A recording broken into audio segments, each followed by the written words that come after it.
દિનેશભાઈ આહિર. હું પ્રતીક્ષા શૈલેષભાઈ રાઠોડ. અમે પ્રાથમિક શાળામાં અભ્યાસ કરીએ છીએ. રાષ્ટ્રીય બાળ વિજ્ઞાનની પ્રદર્શન 2025માં અમારો વિભાગ 3 છે. અમારા વિભાગનું નામ છે ગ્રીન એનર્જી. અમારા પ્રોજેક્ટનું નામ છે સોડિયમ આયન બેટરી. આજના યુગમાં ઇલેક્ટ્રિક વાહનનો ઉપયોગ વધતો જાય છે. પરંપરાગત લિથિયમ આયન બેટરી મોંઘી હોવાને કારણે ઇલેક્ટ્રિક વાહનોની કિંમત વધુ હોય છે.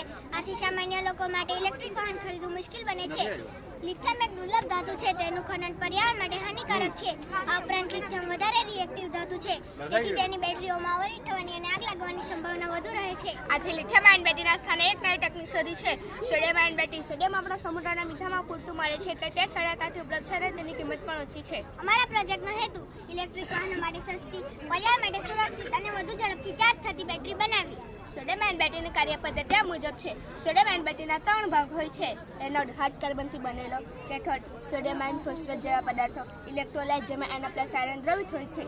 સોડિયમ આયન બેટરીમાં સોડિયમ આયન ઉર્જા સંગ્રહ માટે મુખ્ય ભૂમિકા ભજવે છે. જ્યારે બેટરી ચાર્જ થાય છે ત્યારે સોડિયમ આયન એનોડ તરફ જાય છે અને ડિસ્ચાર્જ દરમિયાન કેથોડ તરફ પાછા ફરે છે. આ આયનનો અવરજવર વીજળી ઉત્પન્ન કરે છે, જે ઇલેક્ટ્રિક વાહનને ચાલવાની શક્તિ આપે છે. આ અમે રિચાર્જેબલ સોડિયમ આયન બેટરી બનાવી છે.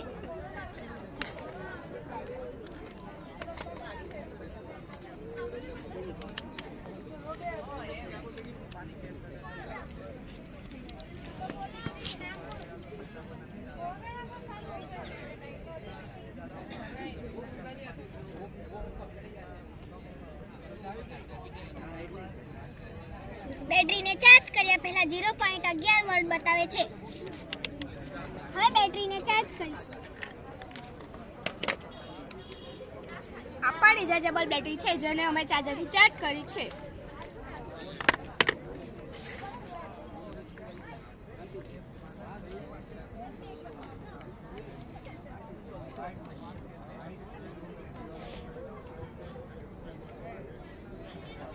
$6.43 બતાવે છે. આ રિચાર્જેબલ એક સેલ ડેમો અહીંયા મૂક્યો છે, જેમાં કાચના પાત્રમાં મીઠાવાળું પાણી લીધું છે. તેમાં એનોડ તરીકે ગ્રેફાઇટ અને કેથોડ તરીકે ઝીંક મૂકેલ છે. રોજિંદા જીવનમાં આપણે સેલનો ઉપયોગ કરીએ છીએ. તેમાં પણ મીઠાનો ઉપયોગ કરતા બંને સેલના વોલ્ટેજ સરખા જેવા જ મળે છે. સોડિયમ આયન બેટરીની લાક્ષણિકતા: સોડિયમ લિથિયમ કરતાં 1000 ગણું વધારે ઉપલબ્ધ છે. બેટરીની કિંમત ઓછી, -20 ડિગ્રી સેલ્સિયસથી +60 ડિગ્રી સેલ્સિયસ સુધી સારી રીતે કામ કરે છે, જે ભારતના વિવિધ હવામાન માટે લાભદાયક. 6 મિનિટમાં 80% ચાર્જ થવાની ક્ષમતા ધરાવે છે. પર્યાવરણ મિત્ર અને 6% રિસાયકલ. ભારતમાં સરળતાથી ઉત્પાદન શક્ય મેક ઇન ઇન્ડિયા માટે યોગ્ય વિકલ્પ. 20 થી 25% વધુ ચાર્જિંગ ચક્ર મળી શકે છે. સોડિયમ આયન બેટરીમાં આગ લાગવાની શક્યતા ઓછી છે, કારણ કે તે ઓછી રિએક્ટિવ હોય છે. અમારા પ્રોજેક્ટનો ઉપયોગ ઇલેક્ટ્રિક સ્કૂટર, કાર અને બસમાં, સોલાર પાવર સ્ટોરેજ સિસ્ટમમાં, સ્માર્ટ ગ્રીડ અને બેટરી બેકઅપ માટે. આમ સોડિયમ આયન બેટરી ભવિષ્યની ઉર્જા માટે ઉત્તમ વિકલ્પ છે. આ તકનીકથી ઇલેક્ટ્રિક વાહનો વધુ સસ્તા અને લોકપ્રિય બનશે અને આપણો દેશ ગ્રીન એનર્જી તરફ આગળ વધશે.